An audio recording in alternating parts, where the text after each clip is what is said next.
Hi everyone, अस्सलाम वालेकुम। कैसे हैं आप सब? उम्मीद करती हूँ आप सब खैरियत से होंगे। वेलकम टू अनदर वीडियो, जिसमें आज आपको मैं 1.5 साल की बच्ची के लिए सिंपल स्टेप्स में फ्लेयर्ड प्लाज़ो की कटिंग एंड स्टिचिंग बताने जा रही हूँ। इसके लिए मैंने ये कॉस्मोस सिल्क फैब्रिक यूज़ किया है। अगर आपको परचेज़ करना है तो आप आधे मीटर से थोड़ा ज़्यादा फैब्रिक यूज़ करेंगे इस साइज़ के लिए। और मेरे पास ये बचा हुआ फैब्रिक था तो मैं वो यूज़ कर रही हूँ। इसके साथ मैंने हाफ़ मीटर जो है, ये लाइनिंग का फैब्रिक है मेरे पास 20 इंचज़ का, तो ये हम यूज़ करेंगे। ये शैंटून का फैब्रिक है। अब हम फैब्रिक को आयरन कर लेंगे और सीधा करके इसे टोटल 12 इंचेस चौड़ा विड्थ में मार्क करके इसको डबल फोल्ड में बिछा लेंगे। अब स्केल की मदद से मैं इसकी जो रफ़ एजेस हैं उनको मार्क कर दूंगी और स्ट्रेट कर दूंगी नीचे से। इस प्लाज़ो की रेडी लेंथ मुझे 20 इंचेस रखनी है, तो उसके लिए मैं 21 इंचेस पर मार्क करूंगी।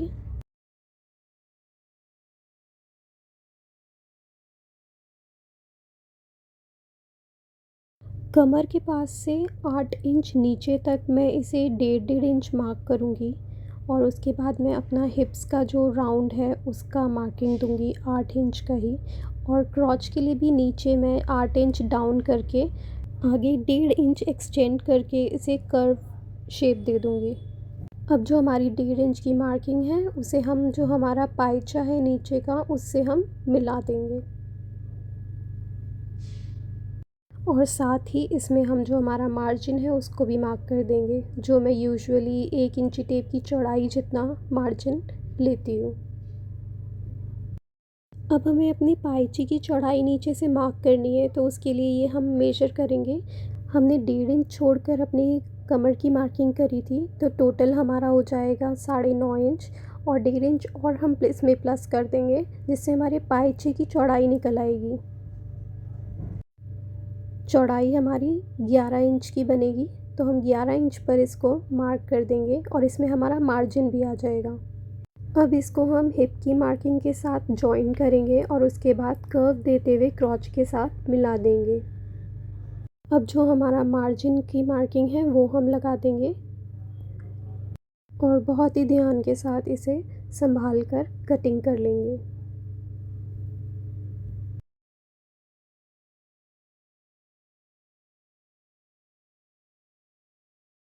अब बैक के पैनल के लिए भी हम फिर से डबल फोल्ड करके अपने फैब्रिक को बिछा लेंगे अच्छे से, और नीचे से जो एजेस हैं, रफ़ एजेस हैं, उनको मार्क कर लेंगे। और सेम मार्किंग जो हमने फ्रंट पैनल के लिए करी थी, वही हमें मार्किंग जो है वो बैक के पैनल के लिए करनी है। यूजुअली जब हम कॉटन का फैब्रिक या कोई स्टिफ फैब्रिक यूज़ करते हैं तो हम सेम पैनल को उठाकर इस पर रख देते हैं ताकि हमें सेम मार्किंग ना करनी पड़े। पर क्योंकि हमारा फैब्रिक बहुत ज़्यादा लचीला है तो हमें दोबारा से इसकी मार्किंग करनी पड़ेगी।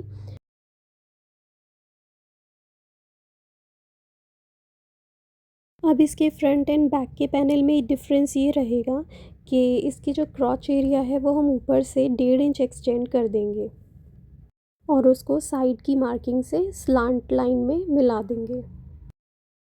बाकी की जो मार्किंग है वो सेम रहेगी, तो हम उसे कंप्लीट कर लेंगे।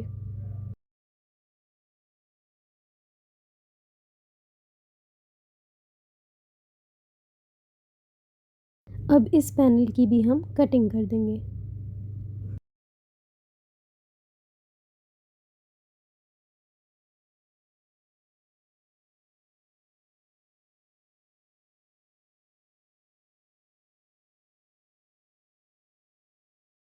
अब हमारे पास 2 फ्रंट के पैनल्स हो गए हैं और 2 बैक के पैनल्स हो गए हैं। अब हम अपनी लाइनिंग की कटिंग करेंगे। लाइनिंग को 4 फोल्ड में हम बिछा देंगे। अब लाइनिंग की कटिंग जो है वो भी सेम होगी, सेम मेजरमेंट्स रहेंगे इसके भी। बस इसको मेन फैब्रिक से इसके पाइचे थोड़े कम रखेंगे हम। तो इसमें मैंने इसके पाइचे जो हैं वो 8 इंच के रखे हैं। अब इसकी भी मेजरमेंट्स को मार्क करके हम इसकी कटिंग कर लेंगे।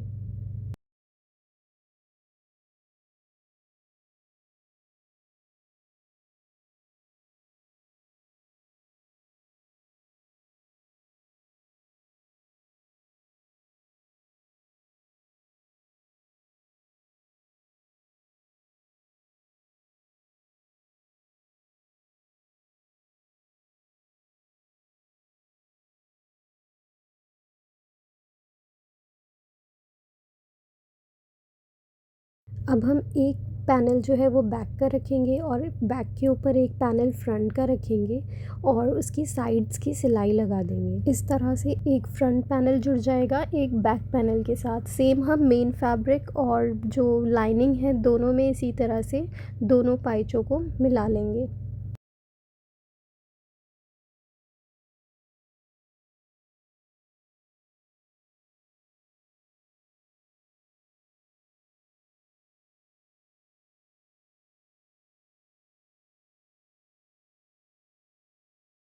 अब ये जो क्रॉच एरिया है इसके नीचे से हम पाइचे तक एक सिलाई लगा लेंगे। इसी तरह से चार, अब हमारे पास 4 पाइचे बन गए हैं तो चारों में इसी तरह से सिलाई लगा लेंगे हम।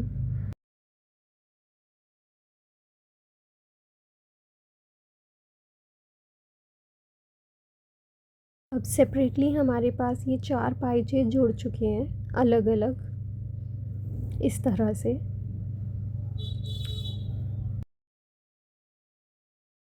दोनों पाइचों को इस तरह से रख के हम दोनों की जो पल्ले हैं उनको मिला के और ये क्रॉच एरिया कमर से लेके क्रॉच एरिया पूरा सीधा सिल देंगे राउंड में।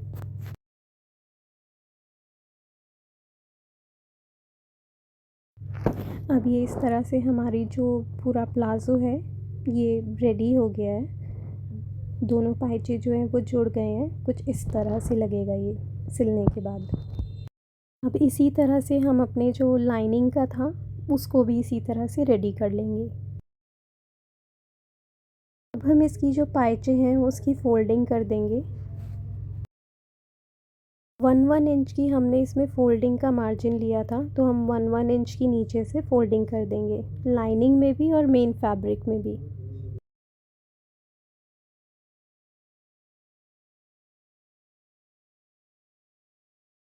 अब हमने दोनों पाइचों की मार्जिन को फ़ोल्ड करके सिलाई लगा ली है। इसको अब हम सीधा कर लेंगे, लाइनिंग को भी और मेन फैब्रिक को भी।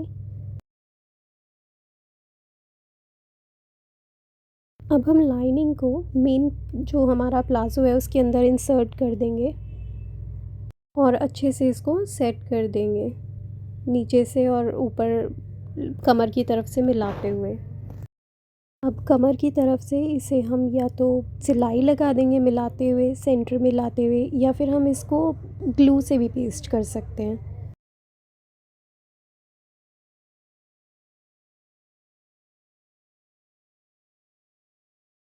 अब हमने बेल्ट के लिए ये 3 इंच चौड़ी और 36 या 38 इंच लंबी हमने ये पट्टी ली है। जो हमारे लिए यूज़ होगी उतनी हम इसमें यूज़ कर लेंगे, एक्स्ट्रा हम इसमें से कट कर लेंगे। अब हम इसको इसके सिरे के साथ मिलाते हुए चारों तरफ इसके जोड़ते हुए इसको सिल लेंगे। अब देखिए इस तरह से मैंने इसे सिल लिया है और जो एक्स्ट्रा था उसे मैंने कट कर दिया है फैब्रिक को। अब हम इसमें इलास्टिक इंसर्ट करेंगे। इलास्टिक मैंने 16 इंच ली है इसमें, जिसको मैंने बीच में से एक सिलाई लगा के जोड़ लिया है। अब इसको हम इस पे लगाते हुए सिलाई लगाएंगे। जो हमारा जॉइंट है कपड़ा उसके अंदर इसको रखेंगे और फोल्ड करते हुए इसे सिलाई लगा देंगे। जो जॉइंट है वो भी हमारा इलास्टिक के साथ अंदर ही आ जाएगा। अब कुछ इस तरह से हमारा प्लाज़ो बनकर रेडी हुआ है। इसकी जो लाइनिंग है वो सेपरेट रहेगी इससे नीचे की तरफ से, बट जहाँ इलास्टिक है वहाँ से ये जॉइंट रहेगी। आप इसकी फ़िनिशिंग देख रहे हैं, कितनी अच्छी फ़िनिशिंग के साथ ये रेडी हुआ है, बिल्कुल जैसे मार्केट में रेडी होता है।